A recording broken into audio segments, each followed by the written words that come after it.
ये कहानी है एक आदमी और उसकी 3 बेटियों की है। उसकी बीवी कुछ साल पहले वफात पा चुकी थी। उसकी तीनों बेटियां बहुत खूबसूरत थीं, मगर सबसे छोटी बेटी अपनी बहनों में सबसे ज्यादा समझदार थी। उसका नाम ज़ैनब था। करमदीन अपनी तीनों बेटियों से बहुत प्यार करता था। उसने कभी अपनी बेटियों को मां की कमी महसूस नहीं होने दी। वह अपनी बेटियों की हर ख्वाहिश पूरी करता था। अब करमदीन की बेटियां बड़ी हो चुकी थीं और अपने पिता के लिए खुद से खाना बनाने लगी थीं। जब करमदीन काम के सिलसिले में बाहर जाता तो उसकी बेटियां उसके लिए खाना तैयार करके साथ दे देती। उसी गांव में एक बेवा औरत भी रहती थी जिसकी एक बेटी थी। उस बेवा की आदत थी कि वह हर घर में कुछ ना कुछ मांगने के लिए चली जाती थी। जब करमदीन की बेटियां अपने पिता के लिए खाना बनाती तो वह औरत अक्सर उसी समय उनके घर आग मांगने के लिए आ जाती। लेकिन करमदीन की सबसे छोटी बेटी ज़ैनब को वह बेवा औरत बिल्कुल भी अच्छी नहीं लगती थी।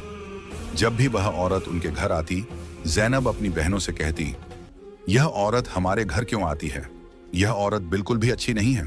बड़ी दोनों बहनें ज़ैनब को समझाती, देखो, यह बेवा औरत है और गरीब है। अगर हमारे घर से आग ले जाती है तो इसमें तुम्हारा क्या नुकसान है? ज़ैनब अपनी बहनों की बातें सुनकर चुप हो जाती, लेकिन वह कहती, देख लेना, यह औरत एक ना एक दिन हम सबके लिए मुसीबत खड़ी करेगी। यह सिलसिला यूं ही चलता रहा। वह औरत रोज उनके घर से आग लेने आती और मौका पाकर करमदीन के खाने में राख मिला देती। करमदीन ने जब अपने खाने में खराबी महसूस की तो उसने सोचा कि उसकी छोटी छोटी बेटियां खाना बनाती हैं, इसलिए उनसे कोई गलती हो जाती होगी।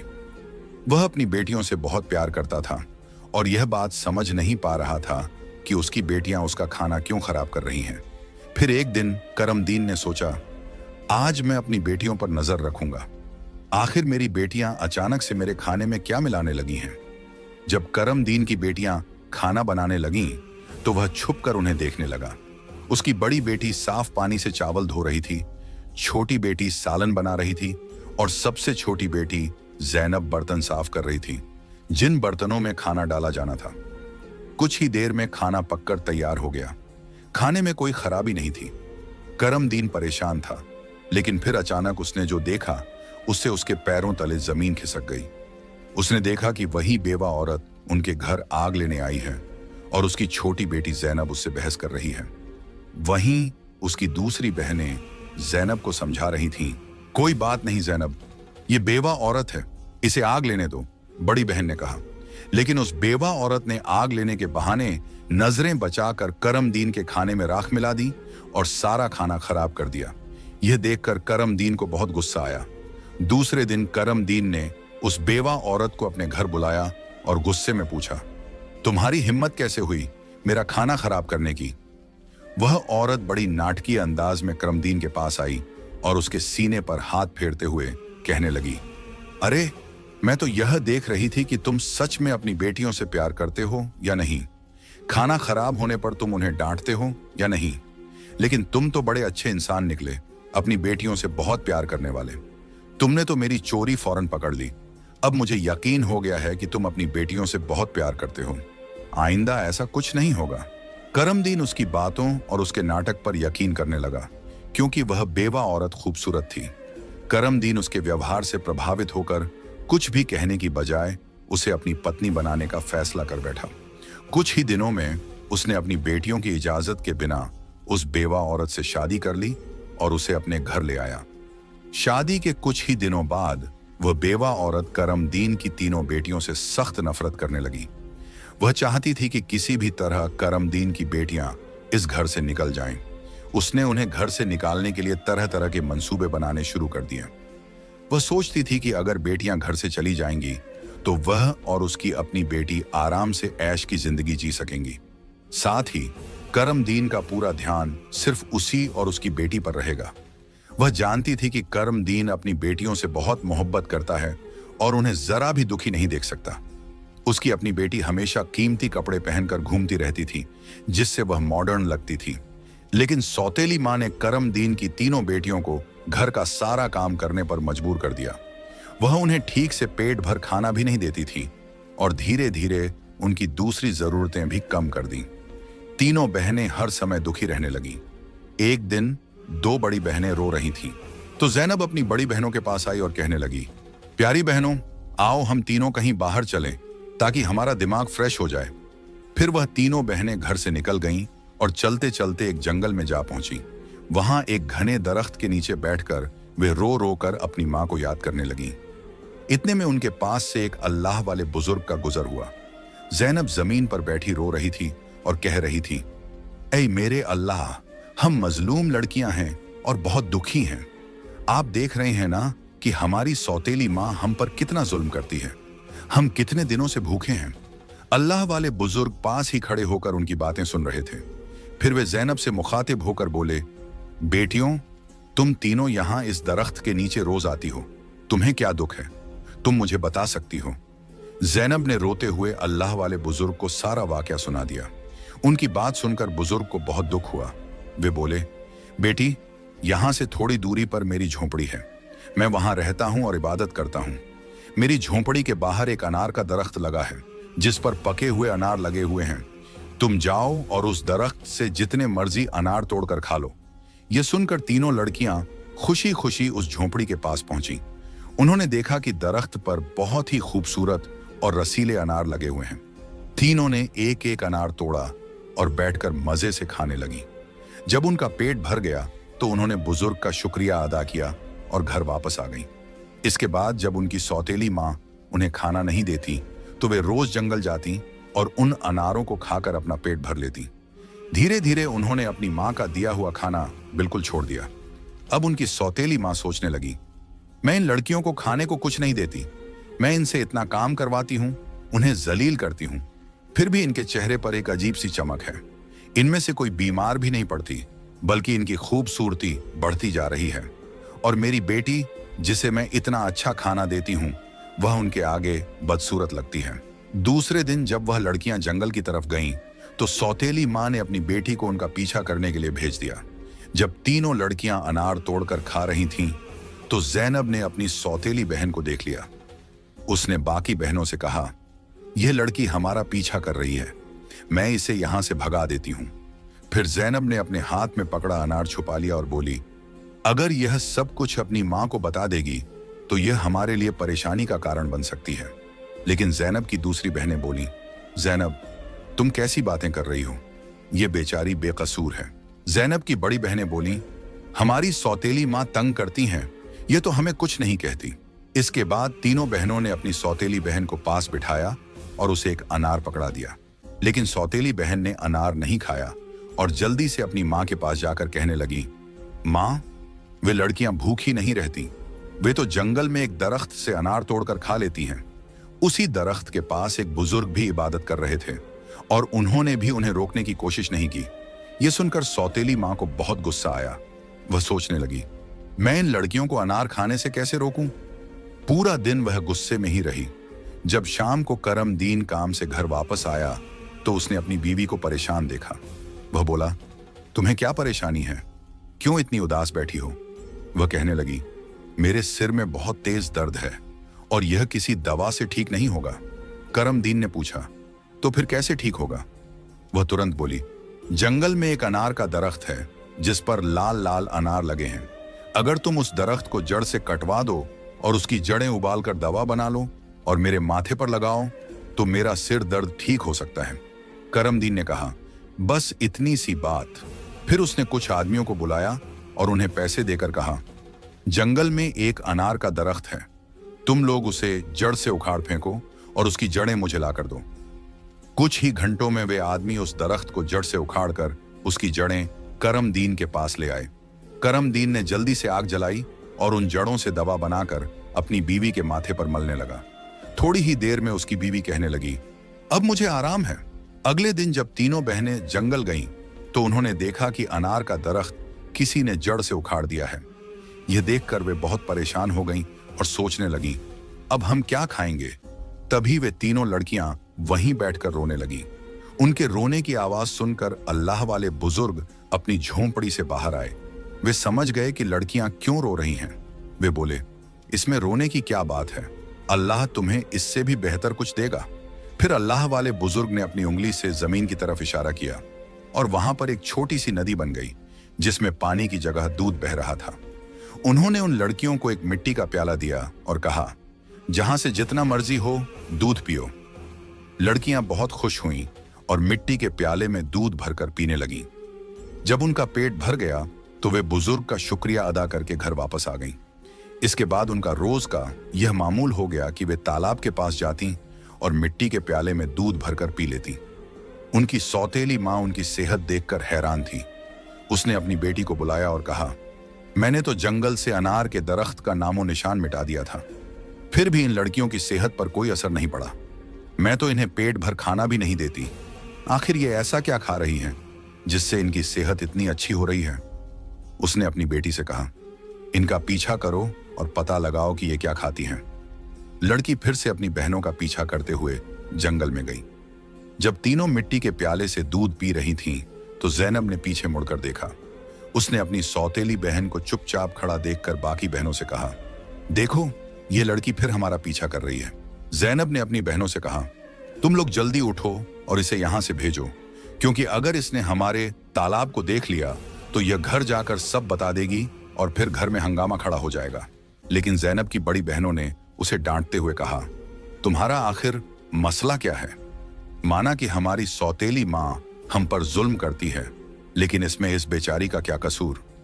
जैनब यह सुनकर चुप हो गई। इसके बाद तीनों ने अपनी सौतेली बहन को नदी के पास बिठाया और मिट्टी के प्याले में दूध भरकर उसे दिया। उस लड़की ने दूध पिया और जल्दी से अपनी माँ के पास पहुंचकर तालाब और दूध वाली पूरी बात बता दी। सौतेली माँ को यह सुनकर बहुत गुस्सा आया। उसने अपने गांव के कुछ आदमियों को बुलाया और कहा, तुम जितने पैसे चाहो मैं तुम्हें दूंगी, लेकिन तुम्हें जंगल में जाना होगा। वहां एक बुजुर्ग की झोंपड़ी और तालाब है। तुमने वो झोंपड़ी खत्म कर देनी है और तालाब में मिट्टी डाल देनी है। बदले में तुम्हें बहुत पैसा मिलेगा। कुछ ही देर में वे आदमी उसकी मर्जी के मुताबिक सब कुछ करके लौट आए। वह औरत अब बहुत खुश थी। अगले दिन जब तीनों बहनें जंगल में गईं, तो उन्होंने देखा कि वहां न तो तालाब है और न ही बुजुर्ग की झोंपड़ी। यह देखकर उन्हें पहाड़ जैसा दुख हुआ। वे वहीं बैठकर रोने लगीं और भूखी प्यासी अपने घर लौट आईं। उनकी सौतेली माँ यह देखकर बहुत सुकून महसूस कर रही थी। एक दिन वह फिर बीमारी का बहाना बनाकर लेट गई। शाम को जब करमदीन घर आया तो उसने अपनी बीवी को प्यार से कहा, चाहे मेरा सब कुछ बिक जाए, लेकिन मैं तुम्हें कुछ नहीं होने दूंगा। तुम्हारा इलाज सबसे अच्छे डॉक्टर से करवाऊंगा। लेकिन उसकी बीवी कुछ और ही चालें चल रही थी। उसने कहा, आपको इतना कुछ करने की जरूरत नहीं है। मेरी जिंदगी बचाने के लिए बस एक छोटा सा काम करो। करमदीन बोला, जल्दी बताओ क्या करना है, मैं वही करूंगा। उसकी बीवी बोली, तुम अपनी तीनों बेटियों का खून निकालकर मेरे हाथों और पैरों की हथेलियों पर मल दो, तभी मैं ठीक हो सकती हूं। यह सुनकर करमदीन की आंखों में आंसू आ गए, क्योंकि वह अपनी बेटियों से बेहद मोहब्बत करता था। वह चुपचाप कमरे से बाहर निकला और अपनी बेटियों को ढूंढने लगा, लेकिन बेटियां घर में नहीं थीं। वह परेशान होकर उन्हें ढूंढते ढूंढते कब्रिस्तान पहुंचा। वहां उसने देखा कि उसकी तीनों बेटियां अपनी मां की कब्र के पास बैठकर रो रही हैं। यह देखकर करमदीन का दिल कांप गया। एक तरफ उसकी बीवी की ख्वाहिश थी और दूसरी तरफ उसकी बेटियों की जिंदगी। करमदीन को समझ नहीं आ रहा था कि वह क्या करे। उसने सोचा कि उसकी बीवी उसकी बेटियों से कभी खुश नहीं होगी और उसकी बेटियां अपनी सौतेली मां के साथ खुश नहीं हैं। इसलिए उसने फैसला किया कि बेटियों को कहीं दूर ले जाएगा। उसने अपनी बेटियों को गले लगाया और कहा, ऐ बेटियों, तुम क्यों परेशान होती हो? मैं तुम्हें कहीं और ले चलता हूं। वह अपनी बेटियों को एक घने जंगल में ले गया। वहां उसने मिट्टी का चूल्हा बनाया और बेटियों को खाना बनाकर खिलाया। जब बेटियों ने पेट भरकर खाना खा लिया तो वे एक दरख्त के नीचे सो गईं। करमदीन ने अपनी बेटियों को वहीं सोते हुए छोड़ दिया और वहां से भाग गया। उसके दिल में यही ख्याल था कि कम से कम मेरी बेटियां जिंदा तो रहेंगी और अपनी सौतेली मां के जुल्म से बची रहेंगी। रास्ते में उसने एक हिरण का शिकार किया और उसका खून लेकर अपनी बीवी को दे दिया। उसकी बीवी ने वह खून अपने हाथों और पैरों पर लगाया और खुश होकर कहा, अब मुझे आराम है। उसे यकीन हो गया कि करमदीन ने अपनी बेटियों को मार दिया। दूसरी तरफ जब तीनों बहनें जागीं तो उन्होंने देखा कि उनका बाप उन्हें छोड़कर जा चुका है। वे अपने बाप को पुकारने लगीं। जंगल में जंगली जानवरों की आवाजें सुनकर वे डर गईं और रोने लगीं। इत्तेफाक से उसी जंगल में 3 दोस्त शिकार के लिए आए थे। जब वे शिकार करके लौटने लगे तो उनमें से एक दोस्त, जिसका नाम नासिर था, कहने लगा, मुझे लगता है, नासिर ने कहा, यहाँ कोई मुसीबत में है। क्या तुम लोग किसी के रोने की आवाज नहीं सुन रहे? मुझे तो किसी के रोने की आवाज आ रही है। चलो जल्दी से देखते हैं, शायद किसी को हमारी मदद की जरूरत हो। फिर तीनों दोस्त आवाज की दिशा में चल पड़े। आगे जाकर उन्होंने देखा कि 3 खूबसूरत लड़कियां बैठी हुई रो रही हैं। नासिर आगे बढ़ा और उनसे पूछा, तुम यहां अकेली क्या कर रही हो और इतना क्यों रो रही हो? जैनब ने नासिर को अपनी पूरी कहानी सुना दी। लड़कों को उन पर बड़ा तरस आया। वे आपस में कहने लगे, क्यों ना हम इन लड़कियों से शादी कर लें? इन्हें एक छत मिल जाएगी और हमारी जिंदगी भी सुकून से गुजरने लगेगी। फिर उन तीनों लड़कों ने उन तीनों लड़कियों से शादी कर ली। जैनब की शादी नासिर के साथ हो गई। संयोग से उन तीनों दोस्तों के घर पास पास थे। तीनों बहनें खुशी खुशी अपने अपने घरों में रहने लगीं। 1 साल के बाद जैनब के घर में बेटे की पैदाइश हुई। ये देखकर नासिर के दोस्त और जैनब की बहनें बहुत खुश हुईं। धीरे धीरे जैनब का बेटा 2 साल का हो गया।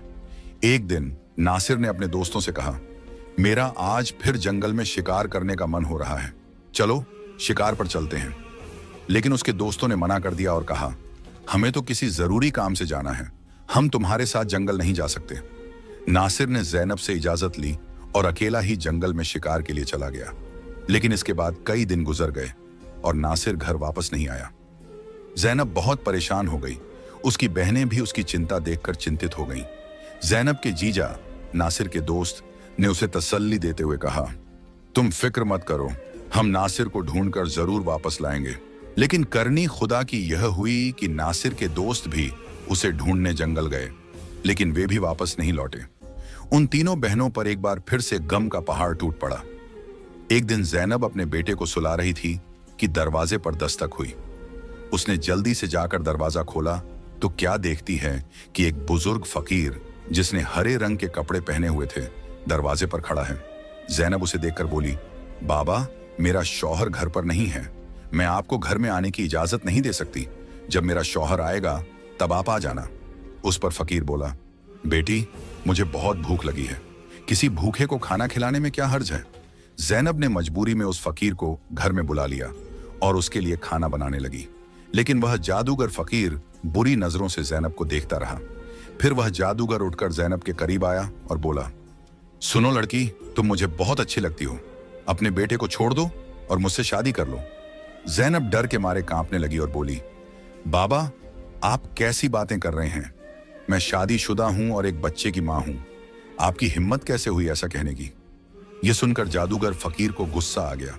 उसने अपने जादू से जैनब को कुतिया बना दिया और उसके गले में रस्सी डालकर खींचते हुए ले जाने लगा। इधर जैनब का बेटा जोर जोर से रो रहा था। जैनब की बहनों ने जब उसके बेटे के रोने की आवाज सुनी तो वे भागती हुई उसके घर आईं। उन्होंने जल्दी से जैनब के बेटे को गले लगाया और अपनी बहन को घर में ढूंढने लगी। लेकिन उन्हें जैनब कहीं नजर नहीं आई। उनकी सौतेली मां के बाद अब जैनब भी गायब हो चुकी थी। वक्त इसी तरह गुजरता रहा। अब जैनब को गुम हुए भी 14 साल का लंबा वक्त गुजर चुका था। इस दौरान जैनब का बेटा जवान हो चुका था। उसे उसकी दोनों खालाओं ने मिलकर पाला था। एक दिन जैनब की खालाओं ने उसे उसकी मां के बारे में सारी सच्चाई बताई। यह सुनकर वह बहुत परेशान हो गया और बोला, खाला, आज मैं अपने माँ बाप को जरूर ढूंढने जाऊंगा। उसकी खालाओं ने उसे समझाते हुए कहा, बेटा, जो होना था वह हो चुका, जिन्हें जाना था वे चले गए। अब हम तुम्हें नहीं खोना चाहती। हमारे शौहर भी जंगल गए थे और वे भी कभी वापस नहीं आए। अगर तुम भी चले गए तो हम किसके सहारे जीएंगी? लेकिन लड़के ने कहा, खाला, आप फिक्र मत कीजिए, मैं अपने बाप और बाकी सबको ढूंढकर वापस जरूर लाऊंगा। फिर वह लड़का जंगल की तरफ निकल पड़ा। कई दिनों तक जंगल में इधर उधर भटकता रहा, लेकिन उसे कुछ समझ नहीं आया कि वह अपने माँ बाप को कहाँ ढूंढे। इसी तरह तलाश करते करते वह एक ऐसे इलाके में पहुंचा जो पूरी तरह पत्थरों का इलाका था। वहां उसने पत्थर की इमारतें देखीं और एक खूबसूरत छोटा सा पत्थर का घर देखा। वह गौर से उस घर को देख रहा था कि तभी उस घर से एक बुजुर्ग बाहर आए और बोले, बेटा, तुम यहां नए लगते हो, तुम्हें इस खतरनाक इलाके में आने की क्या जरूरत थी? लड़के ने जवाब दिया, बाबा जी, मैं अपने माँ बाप और ताया जी को ढूंढने के लिए यहां आया हूं। मेरी माँ को एक जादूगर ने कुतिया बनाकर अपने साथ ले गया था। अल्लाह वाले बुजुर्ग बोले, बेटा, यह इलाका एक बहुत बड़े जादूगर का है। वह बहुत ताकतवर है। जो भी उससे पंगा लेता है या उसे बेइज्जत करता है, वह उसे पत्थर का बना देता है। ये जो तुम अपने इर्द गिर्द पत्थर देख रहे हो, ये भी कभी इंसान थे। जादूगर ने इन्हें पत्थर बना दिया। कुछ साल पहले यहाँ एक नौजवान आया था। उसके बाद उसके पीछे 2 और नौजवान आए। जादूगर ने उन्हें पेड़ और पत्थर में बदल दिया और उसने एक नेक पाकीज़ा लड़की को भी 12 साल से कैद करके रखा है। वह जादूगर उस लड़की से शादी करना चाहता है, लेकिन वह लड़की किसी भी तरह मान नहीं रही। बुजुर्ग की बातें सुनकर लड़का सोचने लगा, यकीनन यह लड़की मेरी माँ है और ये लोग मेरे ही परिवार के लोग हैं। आखिरकार मैंने अपनों को ढूंढ ही लिया। इसके बाद लड़के ने बुजुर्ग को अपनी सारी कहानी बताई और कहा, बाबा जी, आप मेरी मदद करें। इन लाचार लोगों को बचाने का कोई तरीका बताएं। बुजुर्ग, जिनकी झोंपड़ी को कभी ज़ैनब की सौतेली माँ ने जला दिया था, मुस्कुराए और बोले, बेटा, अल्लाह हमेशा नेक दिल वालों की मदद करता है। तुम्हें हिम्मत नहीं हारनी चाहिए। अल्लाह वाले बुजुर्ग मजबूरन इस खतरनाक इलाके में आकर रहने लगे। उन्होंने लड़के से वादा किया, मैं तुम्हारा साथ जरूर दूंगा। बुजुर्ग सोचने लगे, क्या पता इस लड़के की मां को छुड़वाने से बाकी कैदियों को भी जादूगर की कैद से आजादी मिल जाए। बुजुर्ग ने बाकी गांव वालों को बताया, यह मेरा पोता है जो दूसरे गांव से मुझसे मिलने आया है।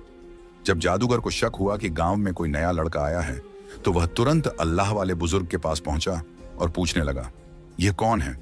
बुजुर्ग ने जवाब दिया, यह मेरा पोता है। इस तरह जादूगर और लड़के की मुलाकात हुई। लड़का अपनी पहचान छुपाकर जादूगर से मिलने लगा। जादूगर ने लड़के को देखकर कहा, तुम बहुत समझदार लगते हो और अपने दादा की तरह नेक और मासूम हो। कल तुम मेरा एक काम करोगे। मैं तुम्हें एक इमारत में भेजूंगा जहां एक लड़की को मेरा पैगाम देना है। मैं उससे शादी करना चाहता हूं। लड़का समझ गया कि वह अपनी मां से मिलने जा रहा है। वह बहुत खुश हुआ और सोचने लगा कि वह अपनी मां के लिए फूल ले जाएगा। उसने योजना बनाई कि वक्त आने पर वह अपनी मां को पहचानने के लिए अपनी पहचान जाहिर करेगा। ज़ैनब की शादी के वक्त नासिर ने उसे एक अंगूठी दी थी जिस पर उसका नाम लिखा हुआ था। बाद में ज़ैनब ने वह अंगूठी अपने बेटे को पहना दी थी। सालों बाद वह अंगूठी बढ़ाकर दोबारा बनाई गई और लड़के ने अब भी वही अंगूठी पहनी हुई थी। अल्लाह वाले बुजुर्ग ने लड़के से कहा, अपनी अंगूठी को फूलों के गुलदस्ते में छुपा दो। जब तुम्हारी मां इसे देखेगी तो वह तुरंत तुम्हें पहचान लेगी। लेकिन यह काम आसान नहीं होगा। जादूगर ने ज़ैनब की निगरानी के लिए एक चौकीदार तैनात कर रखा है जो हर वक्त सख्ती से नजर रखता है। जादूगर अल्लाह वाले बुजुर्ग की बहुत इज्जत करता था और उनके पोते को नेक समझता था। उसने लड़के को गुलदस्ता देकर रोजाना ज़ैनब के पास भेजना शुरू कर दिया।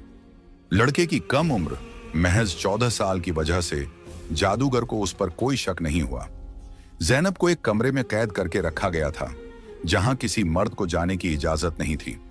लड़का रोजाना गुलदस्ता लेकर ज़ैनब के पास जाता और वहां जादूगर की एक दासी हमेशा ज़ैनब के साथ रहती। एक दिन किस्मत ने लड़के का साथ दिया। ऐसा मौका मिला जब कमरे में ज़ैनब के सिवा कोई नहीं था। लड़के ने जल्दी से अपनी उंगली से अंगूठी उतारी और फूलों के गुलदस्ते में छुपाकर ज़ैनब के कदमों में रख दिया। जैसे ही गुलदस्ता जमीन पर रखा, अंगूठी की आवाज हुई। ज़ैनब ने हैरानी से गुलदस्ता उठाया और फूलों में बंधी अंगूठी को पहचान लिया। यह वही अंगूठी थी जो उसने सालों पहले अपने बेटे को पहनाई थी। ज़ैनब की नजरें फौरन गुलदस्ता लाने वाले लड़के की तरफ उठीं। दोनों की नजरें मिलते ही हकीकत साफ हो गई। जादूगर ने ज़ैनब को कैद कर रखा था, लेकिन उसका बेटा अपनी मां को आजाद कराने का मंसूबा बनाने लगा। ज़ैनब ने जादूगर से शादी की रजामंदी जताई और उसकी ताकत का राज मालूम किया। जादूगर ने बताया कि उसकी जान एक तोते में है जो एक पिंजरे में बंद है और एक घने जंगल के दरख्त के नीचे सख्त पहरे में रखा गया है। ज़ैनब ने यह राज अपने बेटे को बताया, लेकिन उसे खतरे से बचाने के लिए जाने से मना किया। फिर भी बेटे ने अपनी मां को यकीन दिलाया कि वह कामयाब होकर लौटेगा। कई दिनों की मशक्कत के बाद वह जंगल में पहुंचा। एक मौका देखकर उसने तोते को पिंजरे से निकाल लिया और जादूगर की इमारत तक वापस ले आया। जादूगर उसे देखकर तोते की वापसी की भीख मांगने लगा। लड़के ने चालाकी से जादूगर से सभी कैदियों को आजाद करवाया। इसके बाद उसने तोते के पंख खींचे, जिससे जादूगर की ताकत खत्म हो गई। अंत में उसने तोते की गर्दन मरोड़ दी, जिससे जादूगर मर गया। लड़के ने अपनी मां ज़ैनब, पिता नासिर और बाकी सभी कैदियों को आजाद कराया। फिर वह सब अल्लाह वाले बुजुर्ग के पास पहुंचे। सबने बुजुर्ग का शुक्रिया अदा किया और अपने घर लौट आए। जैनब की बहनें अपने शौहर से मिलकर बहुत खुश हुईं, जो जादूगर की कैद में सालों तक रहे थे। उनके पिता, जो अपनी बेटियों को खोने के गम में डूबे थे, उन्हें सही सलामत देखकर खुशी से रोने लगे। उन्होंने बेटियों से माफी मांगी और बताया कि उनकी बीवी की साजिशों की वजह से यह सब हुआ। बेटियों ने अपने पिता को तसल्ली दी और कहा, हम अपनी जिंदगियों से खुश हैं। उनके पिता ने बताया कि उनकी सौतेली मां, जो उन पर जुल्म करती थी, एक गंदी बीमारी का शिकार होकर इस दुनिया से चली गई। इसके बाद सब ने खुशी और सुकून के साथ अपनी जिंदगी गुजारनी शुरू की।